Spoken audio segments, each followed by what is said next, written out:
இப்போ வெக்கேஷன் போறது அவளுக்கு ரொம்ப பிடிச்ச மாதிரி அவளுக்கு என்னெல்லாம் பிடிக்கும்னு யோசிங்க. அவளுக்கு பிடிச்சத வாங்கி கொடுத்து அவளை சந்தோஷப்படுத்திட்டே இருங்க. இது ஒரு வகையான லஞ்சம் தான். நீ சிவானியா மாறினா நான் உனக்கு இதெல்லாம் வாங்கி தருவேன் அப்படின்னு அன்பால மிரட்டுறது. இப்போ அவளுக்கு தேவையானதெல்லாம் கிடைக்கும் போது அவ கொஞ்சம் கொஞ்சமா சிவானியா மாறிட்டே வருவா. இப்போ அவளுக்கு டிராயிங் பண்றது பிடிக்கும்னு சொன்னீங்கல்ல? ஆமா டாக்டர். அவளை நிறைய வரைய சொல்லுங்க. அந்த டிராயிங்ல என்ன வரையறான்னு பாருங்க. அந்த டிராயிங்கை பத்தி நிறைய பேசுங்க. உங்க அறிவுக்கு அது நல்லாவே இல்லைன்னாலும் அவளை இம்ப்ரெஸ் பண்ற மாதிரி இந்த டிராயிங் மாதிரி இது வரைக்கும் யாருமே வரைஞ்சதில்ல அப்படின்னு சொல்லுங்க. அவ இப்ப இருக்கிற ஸ்டேஜ்ல இருந்து அடுத்த ஸ்டேஜ்க்கு கொண்டு போங்க. நான் எல்லா விஷயத்திலயும் அவளுக்கு பிடிச்ச மாதிரி தான் நடந்துக்கிறேன் டாக்டர். ஆனா என் மேல கோவமா தான் இருக்கா. சில நேரங்கள்ல என் பக்கத்துல கூட இருக்க மாட்டேங்கிறா. நிறைய தப்பு பண்ணிட்டு ஒரே ஒரு தடவை சாரி கேட்டா நீங்க மன்னிச்சிடுவீங்களா?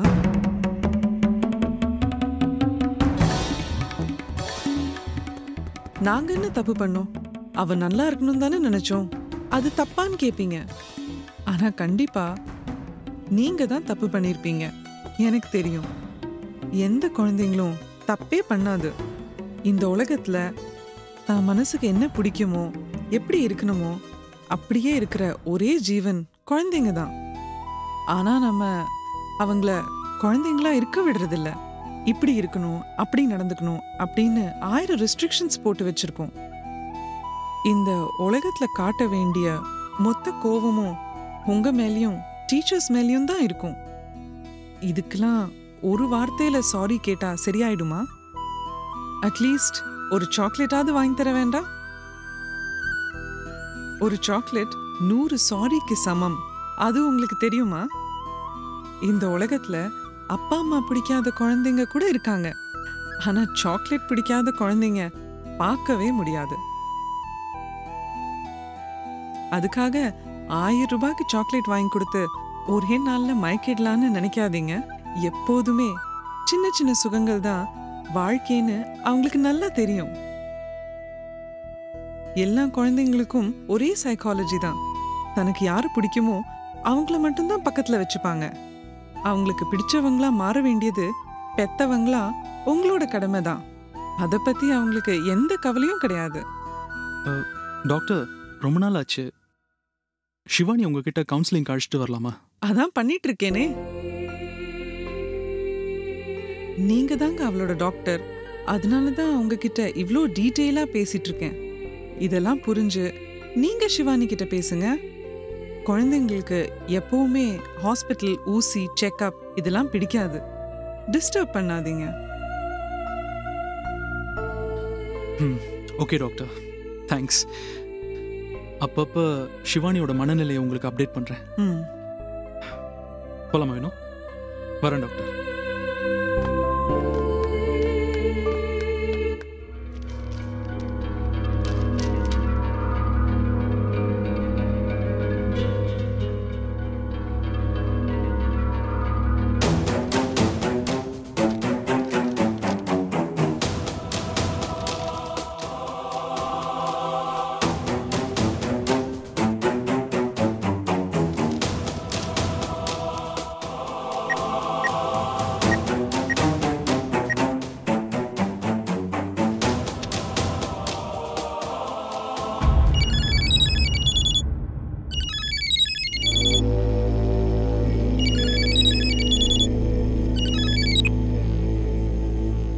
ஹலோ, சொல்லுங்க வினோதினி.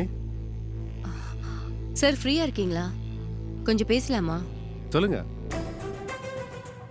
ஆபீஸ்ல என்ன நடக்குது சார்? ஏன் சில கம்பெனிக்கெல்லாம் ஆர்டர்ஸ் டெலிவரி ஆகாம இருக்கு? சில கம்பெனி கொட்டேஷன் ரெடி பண்ணி அனுப்பியிருக்கேன். நீங்க ஃபைனலா செக் பண்ணிட்டு அனுப்பிடுங்க. ஆபீஸ் மெயில் ஐடியில மெயில் செக் பண்ணீங்களா? கிளையன்ட்ஸ் எல்லாரும் மெயில் அனுப்பியிருக்காங்க. இப்படி இது வரைக்கும் நடந்ததே இல்லையே. இப்ப என்னாச்சு? கம்பெனிக்கு ஏதாவது ப்ராப்ளமானு கேக்குறாங்க. அங்க என்ன நடக்குதுன்னு எனக்கு தெரியவே இல்லை. நீங்களும் இன்ஃபார்ம் பண்ணவே இல்லை. அங்க ஒர்க் பண்றவங்க எல்லாம் என்ன பண்றாங்க? சங்கீதா கூட ஏன் இந்த விஷயத்தை எனக்கு இன்ஃபார்ம் பண்ணல? நான் உடனே கிளம்பி ஆபீஸ்க்கு வரேன். நீங்க இமிடியேட்டா மீட்டிங்க்கு அரேஞ்ச் பண்ணுங்க. எல்லா ஸ்டாஃபையும் லெஃப்ட் ரைட் வாங்குறேன். வேணாம் வினோதினி, நீங்க ஆபீஸ்க்குலாம் வர வேணாம். நான் எந்த மீட்டிங்கும் அட்டெண்ட் பண்ற மூட்ல இல்ல.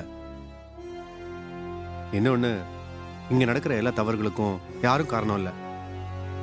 அவங்க வேலையை சரியா செஞ்சுட்டு தான் இருக்காங்க. என் கேபின்ல இருந்து தான் எந்த ஃபைலும் மூவ் ஆக மாட்டேங்குது. நான் தான் நீங்க கேட்குற எல்லா கேள்விகளுக்கும் பதில் சொல்லும். ஆனா அந்த மனநிலையில கூட இப்ப நான் இல்லை. நான் ஆஃபீஸ்க்கு வரதே கடமைக்காக தான். நீங்க இருந்திருந்தீங்கன்னா இந்நேரம் எங்கேயாவது நான் கிளம்பி போயிருப்பேன். என்னால் இப்போ இருக்கிற சூழ்நிலையில் எந்த விஷயத்துலையும் என் கவனத்தை செலுத்த முடியல. என்னாச்சு சார் உங்களுக்கு? பெரிய பிரச்சனைகளை கேஷுவலா எடுத்துக்கிட்டு சிரிச்சிட்டு போற உங்ககிட்ட இப்படி ஒரு நம்பிக்கை இல்லாம விரக்தியா பேசுறது கேக்குறப்போ எனக்கு ரொம்ப வேதனையா இருக்கு சார். என்ன பிரச்சனை, ஏன் பிரச்சனை, எப்படி சால்வ் பண்ணலான்னு ஃபைண்ட் அவுட் பண்ணிட்டு ப்ராப்ளத்துல இருந்து வெளியில வாங்க சார். நீங்க இப்படி ஆடி போய் உட்கார்ந்துட்டீங்கன்னா உங்களை நம்பி இருக்கிற 1000 குடும்பமும் முடங்கி போயிடும். இல்ல உங்க பர்சனல் ப்ராப்ளத்தெல்லாம் ஆபீஸ்க்கு வெளியில வைங்க. முடியலையா என்னன்னு சொல்லுங்க, நான் என்னால முடிஞ்ச ஹெல்ப் பண்றேன். ஆனா தயவு செஞ்சு இப்படி எல்லாம் பண்ணாதீங்க. நான் நல்லா இருக்கணும்னு நீங்க ஆரம்பிச்சது தான் இன்னைக்கு பிரச்சனை முடிஞ்சு என்னால எதுவும் செய்ய முடியாம உட்கார வச்சிருக்கு. சங்கீதா, ஆமா, எனக்கு கொஞ்சம் புரியுற மாதிரி சொல்லுங்க. என்னால நம்ப முடியல. எனக்கும் இதே ஆச்சரியம் தான் வினோதினி. நான் சங்கீதாவை கல்யாணம் பண்ணிக்கிட்டு நல்லபடியா வாழணும்னு நினைச்ச கனவெல்லாம் வீணா போயிடும் நினைக்கிறேன். அவ உங்களை லவ் பண்ணலையா? என்ன 100% உண்மையா காதலிக்கிறா. ஆனா கல்யாணத்தை மட்டும் தள்ளி போட்டுட்டே இருக்கா. இது என்ன ஃபூலிஷ்னஸா இருக்கு? காலம் பூரா காதலிச்சுட்டே இருக்கணுமா? அவ ஏன் இப்படி நடந்துக்கிறா? அவளை சொல்லி தப்பு இல்ல. சுத்தி இருக்கிற சூழ்நிலைகள் எல்லாம் கல்யாண வாழ்க்கை மேல ஒரு பயத்தை ஏற்படுத்தியிருக்கு. அதை நானும் போக்க முடியும்னு நினைச்சேன். ஆனா எவ்வளவு சொன்னாலும் அவளுக்கு புரிய மாட்டேங்குது. இப்போதைக்கு கல்யாணம் வேண்டாம், கொஞ்ச நாள் ஆகட்டும், நான் என் மனநிலையை தயார் பண்ணிக்கிறேன்னு சொல்றா. அப்பா என்னடான்னா உடனே கல்யாணத்தை பண்ணிக்கணும்னு சொல்றாரு. இவங்க 2 பேருக்கு நடுவில் மாட்டிக்கிட்டு எனக்கு தான் பெரும் பிரச்சனையா இருக்கு. எனக்கு என்ன பண்றதுனே தெரியல, முழிச்சுக்கிட்டு இருக்க. சார், அவளுக்கு வாழ்க்கைய பத்தின சரியான புரிதல் இல்ல. அத நான் அவகிட்ட பேசி பாக்குறேன். நீங்க கவலைப்படாம இருங்க. ஒரு நல்ல முடிவை அவ உங்ககிட்ட சொல்லுவா. அதுக்கு நான் பொறுப்பு. நீங்க தயவு செஞ்சு கம்பெனி மேல கவனத்தை செலுத்துங்க. நீங்க இந்த விஷயத்த என்கிட்ட முன்னாடியே சொல்லிருக்கலாம்ல. எங்க அப்பா கிட்டயும் சங்கீதா கிட்டயும் மாத்தி மாத்தி பேசுறதுல எனக்கு டயர்ட் ஆயிடுது. அதனால்தான் உங்களை பத்தி நான் யோசிக்கல. உங்களால முடிஞ்சா நீங்களும் சங்கீதா கிட்ட சொல்லி பாருங்க. அவ கேப்பா, நான் நம்புறேன். அப்படி எல்லாம் நல்லபடியா நடந்துச்சுன்னா நான் ரிலீஃப் ஆயிடுவேன். ஓகே சார், நான் பேசிட்டு கூப்பிடுறேன். நீங்க தயவு செஞ்சு உங்க டேபிள் இருக்கிற ஃபைல்ஸ் எல்லாம் கொஞ்சம் கவனிங்க சார்.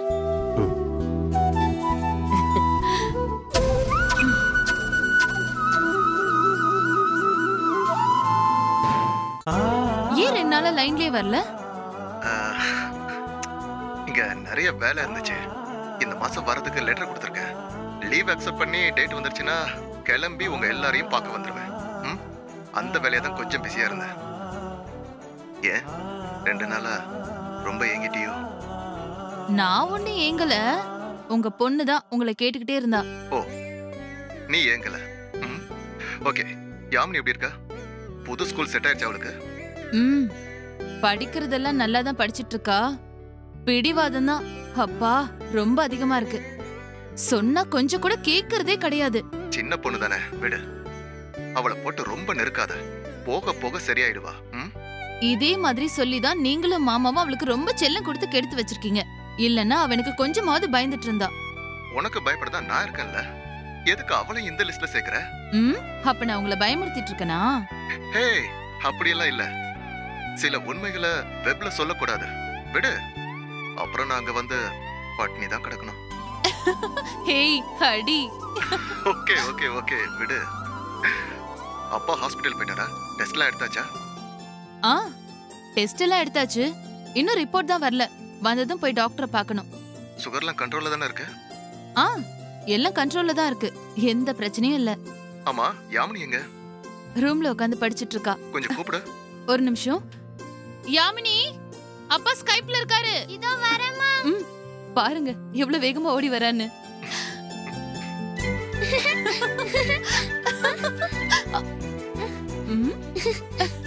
அப்பா. யாமினி செல்லம், எப்படி இருக்கீங்க? போங்கப்பா, உங்களுக்கு என் மேல அக்கறையே இல்ல. 2 நாளா என்கிட்ட பேசாம என்ன பண்ணீங்க? நான் யாமினியை பார்க்கணும்ல. அதான் எப்பவுமே ஸ்கைப்ல பாத்துக்கிட்டே இருக்குமே. ஸ்கைப்ல ஓகேடா, நேர்ல பார்க்கணும்ல. அப்ப உங்களுக்கு லீவ் விட போறாங்களா?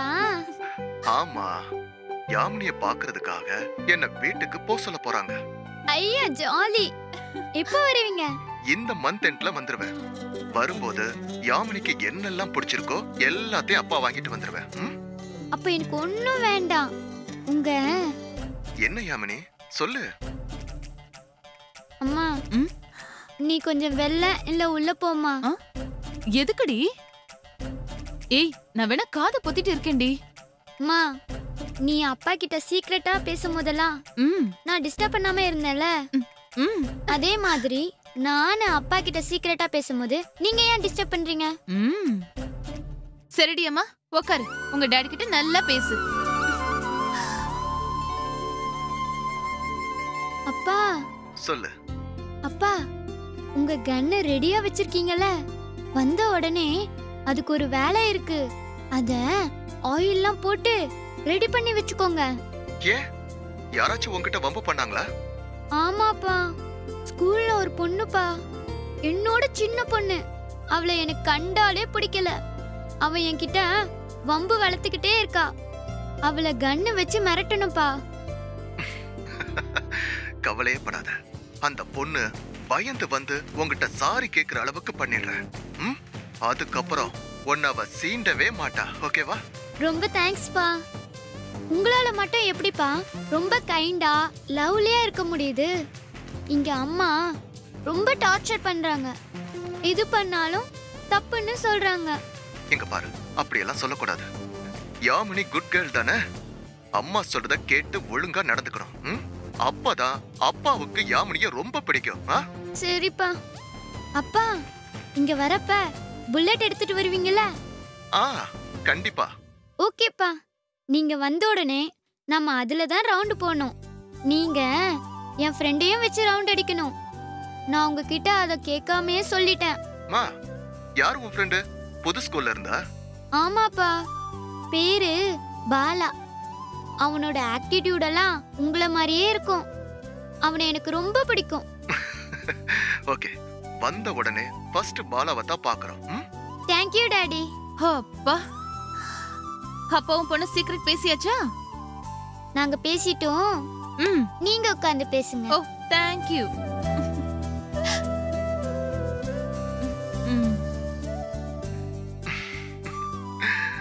என்ன சிரிப்பு? அது என்ன, உங்க பொண்ணு கிட்ட பேசும்போது மட்டும் நல்ல சிரிப்பு வருது, என்கிட்ட பேசும்போதெல்லாம் நான் பயமுறுத்துறேன்னு சொல்றீங்க? ஹலோ. சரி சரி, வந்து எல்லாத்தையும் பேசிக்கலாம்.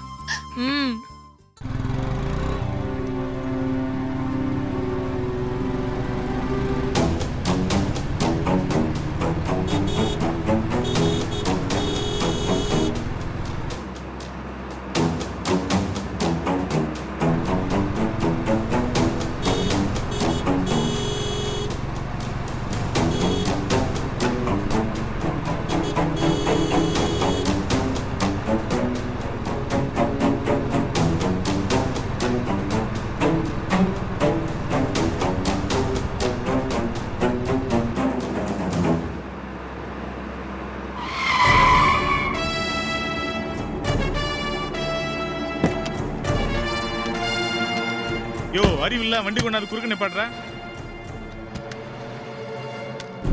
நான் சொல்லிட்டே இருக்கேன், நீ பாட்டு வண்டி நிப்பாட்ட வந்துட்டே இருக்க. அண்ணா, ஏன்னா தேவையில்லாம டென்ஷன் ஆகுற? மேடம் நம்மளுக்கு ரொம்ப வேண்டப்பட்டவங்க. ஒரு 2 வார்த்தை பேசிட்டு போயிடுறேன். மேடம் சரிங்க மேடம். இங்க பாருங்க, கடைக்கு போய் ஒரு நல்ல டீ சாப்பிடுங்க. அதுக்குள்ள மேடம் கிட்ட பேச்சுவார்த்தை முடிச்சுக்கிறேன். அட வெக்கப்படாதீங்கண்ணே, போங்க போங்க.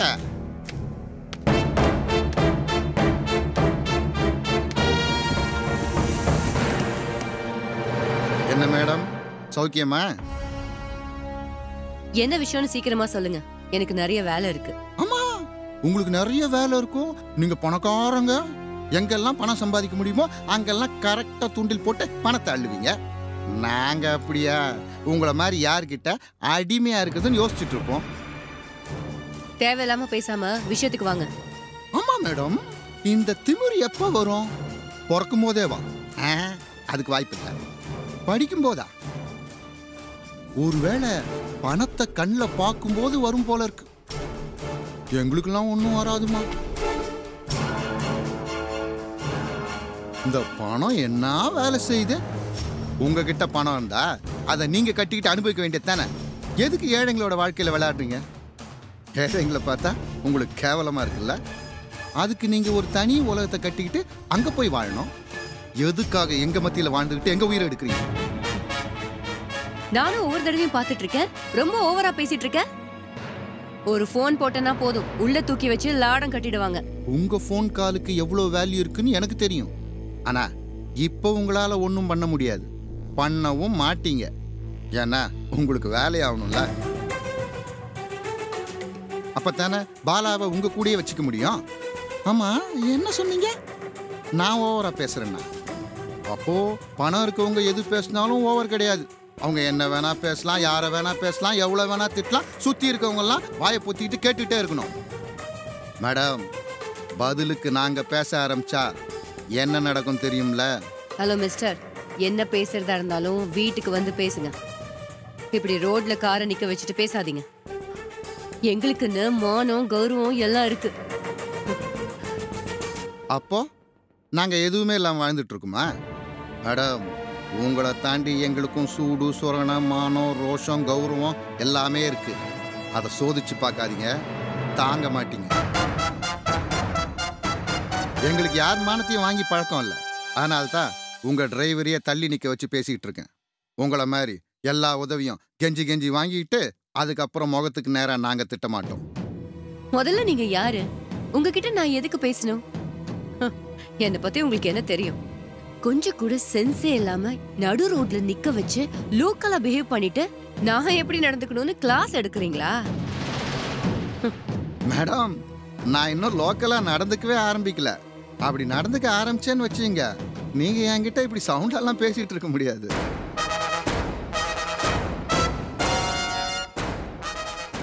மேடம், உங்களை பொறுத்த வரைக்கும் நான் யாரா வேணா இருந்துட்டு போறேன். அதை பத்தியெல்லாம் எனக்கு கவலை இல்லை. ஆனா என் தங்கச்சி குடும்பத்துக்கு ஒரு சின்ன அவமானம் ஏற்பட்டாலும் நீங்க சொன்னீங்களா லோக்கலா பிஹேவ் பண்றேன்னு, அது எப்படின்னு காமிச்சிட்டு போயிடுவேன். மேடம், இது கிளாஸ் இல்லை, வார்னிங். அதுக்காக நீங்க பயந்துடாதீங்க. உங்க மேல ஒரு சின்ன கீறல் கூட படாது. நேரா வீட்டுக்கு போய் உங்க பொண்ணு கிட்ட, எம்மா நீ மல்லி இல்ல, சிவானி, பாலா உங்க அண்ணன் இல்ல, உங்க குடும்பம் பெரிய பணக்கார குடும்பம் அப்படின்னு ஒரு 2-3 பிட்டை போட்டு புரிய வச்சுட்டு போயிருவேன். என்ன மேடம், எவ்வளோ டீசெண்டா பிஹேவ் பண்ற, என்ன போய் லோக்கலா பிஹேவ் பண்றேன்னு சொல்றீங்க? உங்க கால்குலேஷன் எப்பவுமே தப்பு மேடம். என் மச்சா மாதிரி நீங்க சொல்றதுக்கெல்லாம் தலையாற்ற சாஃப்ட் கேரக்டர் நான் கிடையாது. என் தங்கச்சி குடும்பத்துக்கு ஏதாவது ஒரு தப்பு நடந்துச்சு, என்ன வேணா பண்ணு.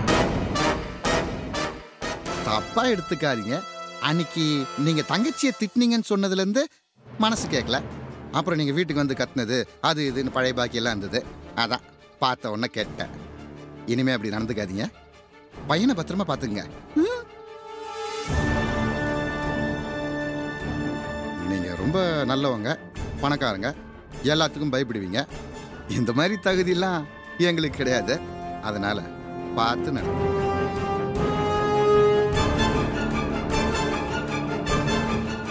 வாணா, டீ சாப்பிட்டியா? சாப்பிட்டேன். மேடம் பார்த்து பத்திரமா கூட்டு போ. ஏன்னா இவங்கள மாதிரி நல்லவங்கெல்லாம் ரொம்ப நாளைக்கு நல்லா இருக்கணும், புரியுதா? போ.